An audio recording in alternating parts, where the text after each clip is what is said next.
Me llamo Renata Solano y tenía 25 años la noche en que mis padres me llevaron a cenar para decirme que era adoptada. Mi madre sonrió cuando dijo que solo me habían conservado por los beneficios y que ahora ya no les servía de nada. Mi padre deslizó los papeles sobre el mantel. Ya habían presentado todo para sacarme de cualquier herencia. No lloré. No dije una sola palabra durante casi un minuto. Pero esto es lo que ninguno de los dos sabía. 6 meses antes de esa cena yo había encontrado a mi familia biológica. Y esa noche los había sentado 3 mesas detrás de la silla de mi madre. Ella simplemente todavía no se había volteado. Lo que pasó cuando finalmente lo hizo es la razón por la que estoy aquí 6 años después contándote esto. Bienvenidos otra vez a Hidden Empire Tales, donde contamos historias de familia sobre dignidad, límites y el momento exacto en que alguien deja de encogerse para caber en una silla que nunca le ofrecieron de verdad.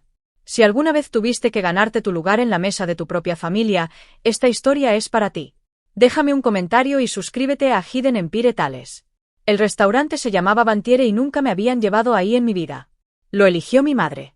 Eso debió ser mi primera pista, porque Carmen Solano no gastaba dinero en mí sin una razón impresa en algún lugar del recibo.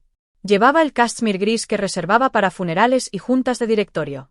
Mi padre, Osvaldo, había reservado la mesa a nombre de ella, no al mío, cosa que noté cuando la anfitriona preguntó y él contestó antes de que yo pudiera hacerlo.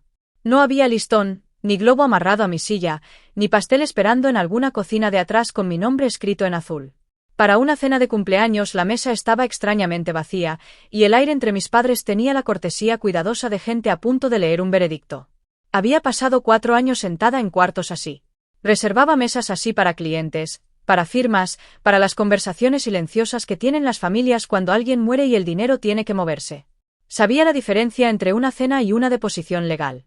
Y esto tenía la temperatura de una deposición. Así que hice lo que siempre hago cuando un cuarto se enfría. Estudié mi respiración y conté las salidas. Fue entonces cuando noté el pequeño número de bronce parado en una mesa detrás de nosotros y a la izquierda, mesa 9. Lo guardé en mi mente sin saber muy bien por qué, la forma en que memorizas un punto de referencia antes de decidir que necesitarás el camino de vuelta. Puse mi propia cosa junto a mi vaso de agua. Una carpeta delgada, sencilla, sin nada especial. Mi madre la miró y asumió, creo, que era un currículum o tal vez una tarjeta. No tenía idea de lo que había adentro.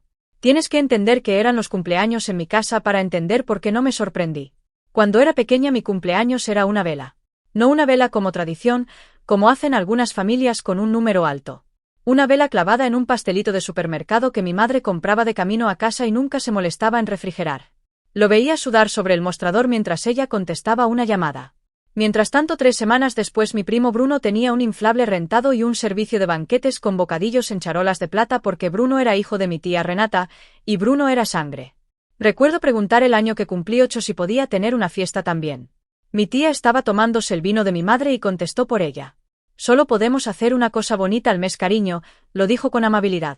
Esa fue la parte que más me enseñó, cuán amables pueden sonar las personas mientras te explican tu tamaño. Así que aprendí las cuentas. Un pastelito cuesta menos que una fiesta. Un niño que pide menos es más barato que un niño que pide lo mismo. Para cuando cumplí 9 había dejado de pedir pastel porque veía que le facilitaba las cuentas a todos en la mesa, y ser fácil se sentía como la única moneda que tenía. No me decía a mí misma que era triste. Me decía que era eficiente. Eso es lo que pasa cuando creces siendo útil, no notas que te pusieron precio hasta que alguien lee el número en voz alta. Y ahí, en ese mantel blanco de Bantiere, a los 25 años, sentía a mi madre preparándose para leerlo. Me fui de esa casa la semana que cumplí 18 con 2 maletas y una aceptación a un colegio comunitario que había llenado yo misma. Nadie me llevó. Trabajaba de noche en un mostrador de farmacia y tomaba clases en la mañana, después me transferí a la Universidad Estatal y terminé un programa de asistente legal mientras servía mesas los fines de semana. Pagué todo eso. Quiero ser clara en eso, no porque me haga especial, sino porque importa para lo que viene. Nadie me regaló nada. Para los 25 años era asistente legal en un despacho de fideicomisos y sucesiones en el centro. Y era buena en eso. Pasaba mis días dentro del patrimonio de otras personas, organizando qué pasa con la vida de alguien cuando ya no puede sostenerla. Redactaba las páginas aburridas que deciden todo, designaciones de beneficiarios, calendarios de distribución, el lenguaje silencioso que controla quién come y quién no mucho después de que se marchitan las flores del funeral. Podía leer un fideicomiso como otros leen una cara. Y la broma de mi vida, la que no me hizo gracia durante años, era esta. Podía trazarle un límite perfecto a un desconocido total. Podía decirle a una viuda de luto exactamente qué le tocaba y qué no. Pero no podía, por nada del mundo, pedirle a mi propia familia que me quisiera. La única persona a la que llamaba era mi abuela. Cada domingo a las 4, como reloj, durante toda la universidad y después. Abuela Delia. Era la única adulta de esa familia que alguna vez me hizo sentir persona en lugar de renglón contable. Tenía opiniones sobre todo y disculpas sobre nada. Cuando tenía 12 años y lloraba en su cocina porque Bruno me había dicho que no era una Solano de verdad, dejó el trapo de cocina, tomó mi barbilla con la mano y me dijo la frase que cargué los siguientes 13 años. Te eligieron, cariño, no te coleccionaron. Después me hizo un sándwich de queso derretido y me dejó quedarme despierta hasta tarde. Abuela murió cuando tenía 23 años. 2 años antes de esa cena di el único discurso en su funeral que la mencionó por quién era en lugar de lo que dejaba atrás. Y en menos de un mes después del funeral mis padres se mudaron en silencio de su casa apretada a la casa más grande en la calle Linares. La que había estado en la familia mucho tiempo, la que estaba conectada al nombre de mi abuela de formas que entendí mejor de lo que ellos se dieron cuenta. No pensé mucho en eso entonces, estaba de luto. Pero había algo que abuela me dijo en uno de nuestros últimos domingos, su voz delgada por teléfono, que archivé sin entender. Se aseguró de decirme que nunca tendrías que pedirle a nadie tu propia vida. Pensé que lo decía como aliento, una abuela diciéndole a su nieta que sea fuerte. Pasarían 6 meses antes de esa cena, revisando registros del condado por una razón completamente distinta, para que entendiera que lo había dicho literalmente, por escrito y notariado. El año antes de cumplir 25 mi familia empezó a ponerse silenciosa conmigo, y no del tipo cómodo. Mensajes que antes contestaban en 1 hora tardaban 3 días. Mi madre dejó de incluirme en la cadena de planeación de las fiestas, después actuó sorprendida cuando llegué a Acción de Gracias sin un platillo que nadie me había pedido llevar. Mi tía Renata mientras tanto se puso más ruidosa. Había empezado a usar una palabra en el chat familiar que nunca antes usaba. Sangre. Como en este es un fin de semana solo de sangre en el lago. Como en la cabaña duerme a 8 y queremos que sea solo de sangre este año, ¿entiendes? Entendía perfectamente. Solo que todavía no tenía los documentos para saber por qué la temperatura había bajado tan de golpe en la misma temporada. La gente normalmente no se enfría con calendario. Las familias se distancian, claro, pero esto no era distancia, esto estaba coordinado. Y la parte analítica de mi cerebro seguía marcándolo, la forma en que notas que 3 facturas sin relación llegan el mismo martes y te das cuenta de que no están sin relación en absoluto. Así que cuando mi teléfono se iluminó una noche de marzo con el nombre de mi madre y una voz 3 grados más cálida de lo que había estado en un año, no me sentí halagada. Sentí el pequeño clic frío de un candado girando en algún lugar que no podía ver. Cariño, dijo, y solo me llamaba cariño cuando quería algo. Nos gustaría llevarte a celebrar los 25 como es debido, como nunca lo logramos bien. Y cada instinto que había construido en 4 años leyendo las malas noticias de otras personas me decía lo mismo. Esto es demasiado pulcro. Esto es lo que la mayoría entiende mal de mi madre. Piensan que la crueldad es ruidosa. No lo es. La crueldad es la planeación. La crueldad es una mujer que nunca logró manejar un pastel de cumpleaños de repente reservando una mesa de esquina en Bantiere y llamándolo celebrarte como es debido. Cuando Carmen se pone generosa es porque alguna hoja de cálculo en algún lugar le dijo que la generosidad se iba a pagar sola. Lo había visto toda mi vida. Solo que nunca antes había sido yo el renglón. Así que dije que sí, dulcemente, como me había enseñado. Y después colgué el teléfono y me senté en mi mesa de cocina un largo rato haciendo lo que hago. Pensé en líneas de tiempo. Pensé en la casa de la calle Linares. Pensé en la palabra sangre apareciendo en el chat exactamente ahora, exactamente esta temporada, y en una frase que mi abuela me había dicho antes de morir. Y pensé en la carpeta Manila que ya estaba en mi bolso de trabajo, la que había armado 6 meses antes por razones que no tenían nada que ver con mi madre y todo que ver con finalmente saber de dónde venía. No llamé a mis padres para hacer preguntas. No les advertí que había ido al registro civil del condado. En cambio hice unas llamadas propias. Silenciosas, del tipo que haces cuando decidiste que no te van a emboscar, que vas a estar lista. Todavía no te voy a decir a quién llamé.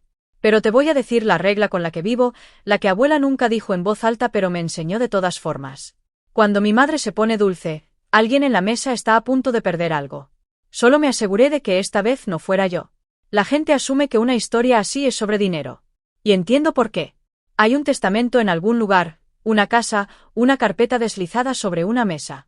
Pero sentada en mi auto en el estacionamiento de Bantiere esa noche, motor apagado, manos firmes en el volante, lo que temía perder no tenía monto en dólares.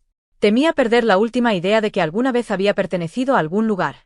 Porque por fría que hubiera sido esa casa, por transaccional que fuera cada vela y cada guisado, seguía siendo la única historia de origen que tenía, técnicamente seguían siendo mis padres. Y si cortaban ese hilo esa noche, como sospechaba que venían a hacer, entonces sería exactamente lo que Bruno me había llamado a los 12 años. No una Solano de verdad, solo una niña que alguien recogió y después dejó.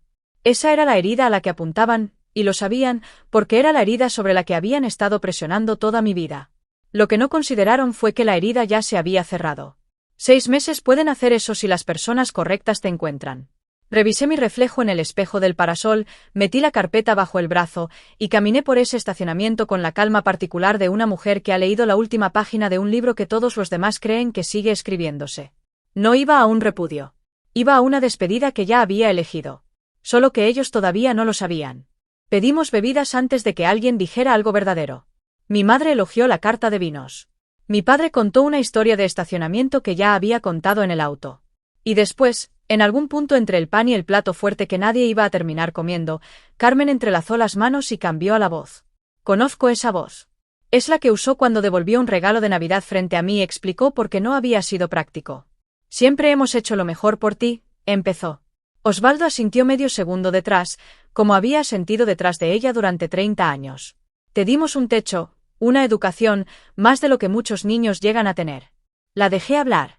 Descansé una mano plana sobre la carpeta junto a mi plato y vi los ojos de mi padre bajar hacia ella y apartarse. La carpeta tenía una etiqueta en la pestaña, escrita a máquina, solo el borde superior visible sobre mis dedos. Podía ver 4 letras si miraba. Y miró. Cubrí el resto con el pulgar, no para esconderlo, solo para dejarlo preguntarse. Y vi cómo esa pregunta empezaba a trabajarlo por dentro. Mi madre seguía hablando de sacrificios, de cómo un hijo debería entender el costo de ser criado, y pensé en un pastelito sudando y una vela, y no dije nada. Después hizo una pausa, tomó un pequeño sorbo, dejó la copa con la precisión de una mujer llegando a una diapositiva que había practicado, y dijo la línea que abrió la puerta a todo. Hay algo, Renata, que deberían haberte dicho hace mucho tiempo. ¿Eres adoptada?, dijo mi madre. Lo dijo como anunciarías un cambio en una reservación de cena. Te adoptamos cuando eras bebé. Nunca fuiste biológicamente nuestra. Quiero que sepas que nunca planeamos ocultarte esto para siempre. Vigilaba mi cara mientras lo decía, y entendí que esperaba el colapso. Este era el momento para el que había construido toda la velada, la mesa de esquina y el cashmere y las pausas ensayadas. Todo diseñado para aterrizar justo aquí, en el segundo en que su hija adoptiva descubriera que había sido una desconocida todo este tiempo y se rompiera en pedazos que ella pudiera barrer y con los que pudiera irse. Me encantaría decirte que no aterrizó. Aterrizó. Alguna parte de una persona siempre se prepara para que el piso esté ahí, y a la mía le acababan de decir que no había piso. Pero yo ya había tenido 6 meses para aprender esto, y lo único que mi madre realmente reveló esa noche fue lo poco que sabía de mí. Se inclinó, casi gentil, y entregó la frase que voy a escuchar en salas de espera y cocinas silenciosas por el resto de mi vida. Solo te conservamos por los beneficios. Sonrió cuando lo dijo. Ese fue el detalle que al final me liberó, no la crueldad. Me habían criado con la crueldad. La sonrisa. Una mujer no sonríe entregando la peor noticia de tu vida a menos que la haya ensayado lo suficiente para disfrutar la coreografía. Y en su sonrisa finalmente vi la forma completa de todo. No había sido una hija que los decepcionó. Había sido un activo que terminó de depreciarse. Beneficios es una palabra limpia para un arreglo sucio, y mi padre, para su desprestigio, trató de explicarlo como un contador defendiendo una postura fiscal. Había pagos de asistencia en los primeros años, dijo Osvaldo sin mirarme a los ojos. La adopción venía con un pequeño subsidio mensual cuando eras chica, pero eso se acabó hace mucho, cuando todavía estabas en primaria. Después hubo consideraciones de impuestos. Y estaba tu abuela, claro, aunque no dijo su nombre así. Dijo que abuela tenía ciertas expectativas sobre la familia, que adoptarme les había ayudado a cumplir esas expectativas, y que cumplirlas había resultado ser, en su cuidadosa palabra de contador, provechoso durante bastantes años. Me quedé muy quieta y dejé que la aritmética de mi infancia se reordenara en su verdadera ecuación. El pastelito único, la ropa heredada de Bruno que llegaba con las etiquetas de las devoluciones de Renata todavía puestas. La forma en que bajaban la calefacción en mi cuarto primero. No habían sido pobres. Se habían estado quedando con la diferencia entre lo que cuesta un niño y lo que un niño genera. Y yo había sido la generadora. Invertimos en ti, dijo Osvaldo, como si eso lo resolviera todo, como si un niño fuera una propiedad en renta con una curva de depreciación. Y después mi madre, impaciente con su contabilidad, cortó directo a la línea debajo de todas las demás, la que toda la velada había sido construida para entregar. El subsidio se acabó desde que eras niña, Renata. Y lo que vino después termina hoy. Ya tienes 25. Simplemente ya no hay nada más que mantenerte cercanos de. Lo dijo casi con pesar, como notando que un cupón había vencido. Ahora ya no eres útil. 2 frases y habían reducido un cuarto de siglo siendo su hija a una línea que había dejado de producir ingresos. Alcancé mi agua. Mi mano no tembló. Noté que no lo hizo, y lo archivé como un pequeño regalo sorprendente. Después mi padre hizo lo que había venido a hacer. Metió la mano en el portafolio de piel que había traído, el que yo había asumido tenía una tarjeta de cumpleaños, y deslizó un fajo delgado de papeles sobre el mantel hasta que tocó mi plato. Ya presentamos, dijo, para formalizar las cosas. No estarás en el testamento. No serás beneficiaria de nada nuestro. Queríamos hacer esto de forma limpia, en persona, para que no hubiera confusión después. Había ensayado limpia. Podía escuchar al abogado que lo había entrenado en eso. Y aquí está la parte que nunca he podido hacer que mi familia entienda, la parte que giró toda la noche a mi favor sin que dijera una palabra. Leí el encabezado de la primera página en unos 4 segundos, la forma en que había leído miles de ellos, y vi de inmediato lo que habían hecho. Habían presentado contra el instrumento equivocado. Habían gastado buen dinero sacándome de un patrimonio que era casi irrelevante, mientras dejaban completamente intacto el documento que en realidad decidía todo. No sabían lo que yo sabía. Pensaban que el poder en ese cuarto corría a través de su modesto testamento.